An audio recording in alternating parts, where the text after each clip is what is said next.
Let's get into a little Elias Pettersson trade talk, shall we? Now that the trade freeze is over and we are seeing moves, there are only a few days until the actual trade deadline, which means that some of the top names around the National Hockey League are going to be receiving some buzz more than ever before. And today, we are going to be heading over to the Vancouver Canucks to talk about the latest on Elias Pettersson trade talk. Pettersson just wrapped up his stint at the Olympic Games where he had scored 2 goals in 5 games for Team Sweden. In the regular season, he's got 34 points in 49 games played, a -15, and is on pace for about 52 points on the year. Not a great season by his standards. It would be one of the worst seasons of his career, but I guess it's a little better than the 45 points he had last year with the Vancouver Canucks and the 0 points he had for Team Sweden at the Four Nations. Make no mistake about it, Elias is playing on the worst team in the National Hockey League by far, so we can give him a little bit of a pass. But at the same time, we've been giving him a pass ever since he had signed that contract 2 summers ago. With that said, we have ourselves some updates from around the trade market. Firstly, take a look at this. Darren Dreger on Insider Trading TSN went out there and said this morning there is renewed trade interest in Elias Pettersson. Furthermore, Darren Dreger reported that Pettersson's agents are well aware of the trade discussions happening around him, but they aren't going to include him in the talks until it gets to a point that there is a potential deal. Dreger mentions it's still early, but there is more buzz around EP40. Furthermore, you had David Pagnotta speaking on Hello Hockey earlier this week that in regards to Pettersson, he thinks there's a pathway with the LA Kings, but he just doesn't know. The Kings aren't going to trade Byfield. You're probably looking at Alex Laferriere, and then a first-round pick and a prospect or something else. So, PD and LA, that's a conversation we had already had. We had made a bunch of videos talking about Pettersson and the Kings. And then we head over onto Sportsnet.ca with Real Kipper's Trade Board 4.0, published earlier this afternoon on the website. This will be linked in the description below. It was posted at 7:26 p.m. Eastern Time. Real Kipper's Trade Board 4.0, how the market looks after the Olympic break. Lo and behold, the very first name that is written about over here in his own dedicated section is Elias Pettersson. $11.6 million a year in year 2 of 8 of the contract. The contract expires 2032, and Pettersson will be age 33. Nick Kyprios writes here that Pettersson's on-ice play has not yet lived up to his $11.6 million cap hit, and a 2-goal performance at the Olympics won't lead to any new optimism about the player. Finding the right trade for Pettersson will be complex. Do you believe he'll bounce back from a 45-point season last year in 64 games, as well as a 34-point showing in 49 games so far this year? Pettersson was a 102-point player just 3 years ago and is in his prime years. Vancouver will not want to trade him as a cap dump and already has a need for a center with him, so moving him will require a replacement. It's a tough balance, but there are teams exploring how to make it happen. The Carolina Hurricanes have never stopped showing interest. Detroit and Los Angeles also have a need for a top 6 center, and they are seeing if Pettersson and a deal can work for them. This is kind of like the Quinn Hughes situation, where the Canucks could keep Pettersson for good, keep him for now, and revisit trades in the offseason. Or they could get something good for him now, and he's gone.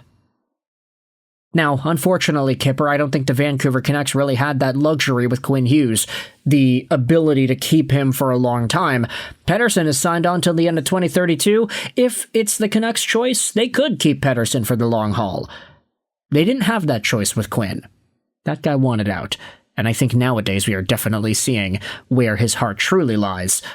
But in regards to Elias Pettersson, renewing the trade interest here on the market, Carolina, Detroit, LA, these teams being right up there in the mix for a guy that has essentially received renewed trade interest in the NHL. It does make sense in my mind, especially when you look at just where teams want to go. from here on out, February 24, February 25, all the way until the trade deadline. I mean, the deadline is not far away. Take a look at it right here.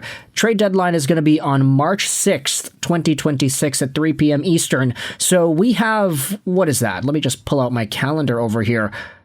There's just over a week before the NHL trade deadline actually comes, and that is going to be a very, very dire time for some of these teams, especially when you look at the NHL standings.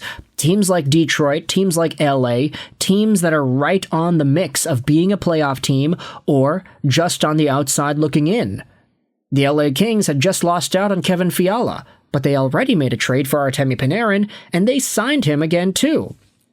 Could Elias Pettersson find himself a fit with the LA Kings for a team that desperately needs some extra top six support after Fiala went down with injury? The Detroit Red Wings and the Carolina Hurricanes are doing a little bit better. They're both top teams in the Eastern Conference at the moment, with Carolina being tied for first. If Pettersson goes over to a team like the Hurricanes, I actually think he would be a very good fit. He has started to get a lot more defensively responsible the past few years. Not to say that he was never that earlier in his career, but Pettersson and the way that he plays, it's a lot more efficient and no nonsense these days than it is purely offensively creative and bedazzling like it had been in his earlier parts of his career. Pettersson, just playing a straightforward, no-nonsense style, I think would fit very well with what Rod Brind'Amour wants to see out of his players, and for a team that is already one of the best in the league, there's a lot of momentum there, and Pettersson could be a very nice target. If the Hurricanes can send over a Logan Stankoven or something, I think that'd actually be pretty good. Not to say that I'd want Stankoven to get traded twice before he actually settles into his prime, but coming back over to BC would be a pretty nice addition in that deal too. Meanwhile, the Detroit Red Wings, they are a top team in the Atlantic Division, tied with Montreal for second in the wild card, but they do have an extra game played, so they're third. Detroit is comfortably in a playoff position as of right now, and they have been linked to Pettersson in the past. Interestingly enough, the way that Steve Yzerman focuses on centers who have both two-way defensively responsible play and offensive capability has lent itself well to what the Red Wings have been drafting the past few years. From Marco Kasper to Nate Danielson to Bronseg Newgard to Carter Bear, all of these guys have things in common when it comes to their off-puck play.